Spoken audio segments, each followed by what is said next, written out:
Hello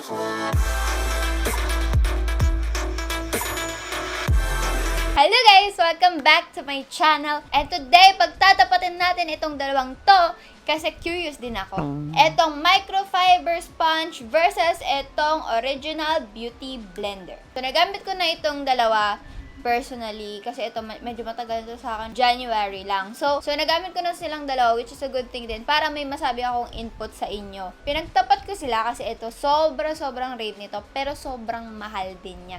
Ito nire-rave din siya at ako rin. Ngayon nyo lang ito makikita sa video ko, pero ito yung madalas ko nang ginagamit at saka yung isa kong Miss Bella na sponge na parang ganito din. Ayun pala, ito, from Miss Bella ko to nakuha. Alam ko may iba pang online shops na nagbenta nito, pero ayun, pwede nyo siya makuha sa Miss Bella para mas madali. And you can use my coupon code for last 10% off. Wala akong makukuha dyan.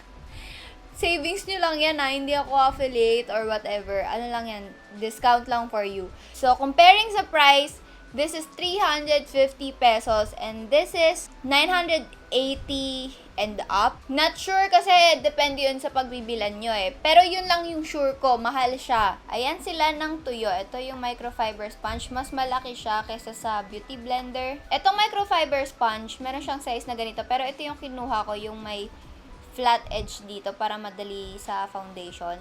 Ito ang aking beauty blender. Kung makikita nyo, meron mga crumbs na meron dyan. Kasi, pag binabanlawan ko to, nagfe-fade siya at saka, yun nga, nagkaka-crumb. Ayun, parang siyang nalalagas, na agnas, ganun. Pero hindi naman super. Pero alam niyo yun, parang sayang yung ibabayad mo. Parang, habang nagfe-fade yung kulay niya, nung hinuhugasan ko siya, tapos crumb siya na ganito, parang nadurog yung puso ko. Ito kapag binanlawan mo siya, mas madali siyang banlawan kaysa dito kasi ito, makikita nyo mamaya, hindi siya nagsusoak up ng foundation katulad nito. Etong microfiber sponge, kung mapapansin nyo, medyo lumaki siya ng konting-konti. Pero itong beauty blender, malaki yung nilaki niya since kanina, di ba, sobrang liit niya. At ngayon, humahabol na siya sa laki nitong microfiber sponge. Yung feel niya, ito, bouncy, malambot, bouncy. Ito kasi, bouncy siya pero parang mas firm. Ito sa loob, hindi siya kasi lambot nito na ganyan. Okay, so lalapit lang ako para sa ating zoom in. At dami tatanong bakit daw ako nagmamanually zoom in and zoom out. Kasi, hindi yun sa camera ko, sa lens ko kasi yun. Ang lens ko kasing gamit, Canon 50mm lens. So, ano siya, fixed lens, hindi siya na-zoom in, zoom out. Mas okay na sa akin mag-manually zoom in and out ako, basta blurry yung background ko. Pero anyway, hindi naman ganun kahirap. Anyway, this is my bare face. Pasensya na kayo sa aking mga pimplets.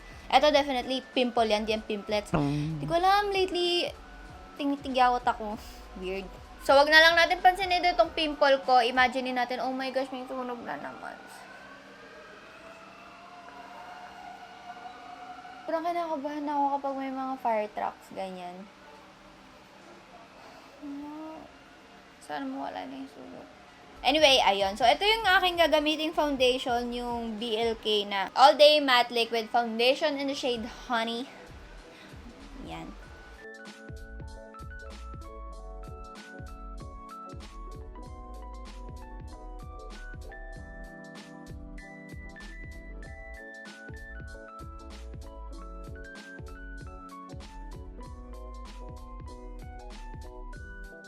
Okay, so this is my half face done. At meron pa siyang natirang konting foundation dyan. Ayan. At ito na ang itsura ng ating microfiber sponge.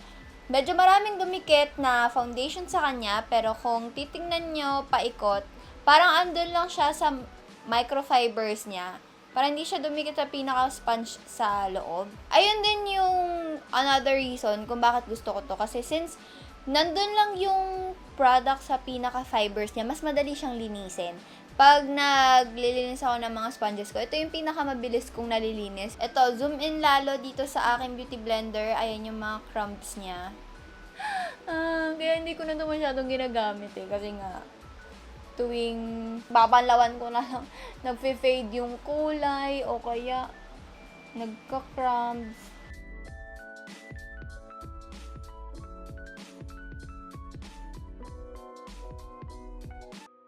So, ito na ang ating beauty blender side at ito na ang itsura ng beauty blender.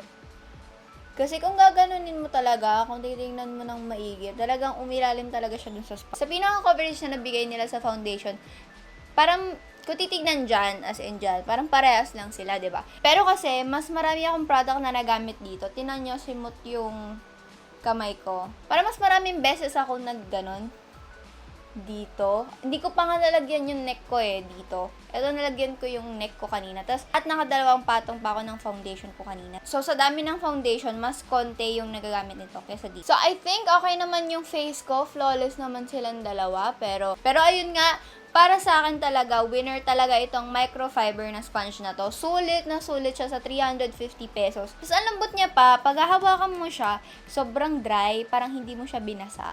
Ito kasi, damp siya talaga as in. So, ayun lang guys. Thank you so much. Oops. Zoom out. So, ilalagay ko sa description box below yung mga details about dito sa dalawang to, kung saan nyo sila pwedeng kunin, kung magkano, and etc. Pero for me talaga, as in, winner talaga itong microfiber na sponge na to. Kung nag-iipon kayo at kung pinapangarap nyo itong beauty blender na to, I suggest ito na lang. Thank you guys so much for watching this video, and kung meron pa kayo ibang thoughts, kung nagamit nyo na itong microfiber sponge na to, comment down below para malaman nating lahat kung anong thoughts nyo. Hindi lang yung thoughts ko. Syempre, kasama kayo dito. We are family here, so your opinion matters. Thank you guys so much for watching this video, and don't forget to subscribe for more kalokohan kagagahan from me. And don't forget to like this video if you like it. Ayun lang guys, I will see you on my next one. Bye!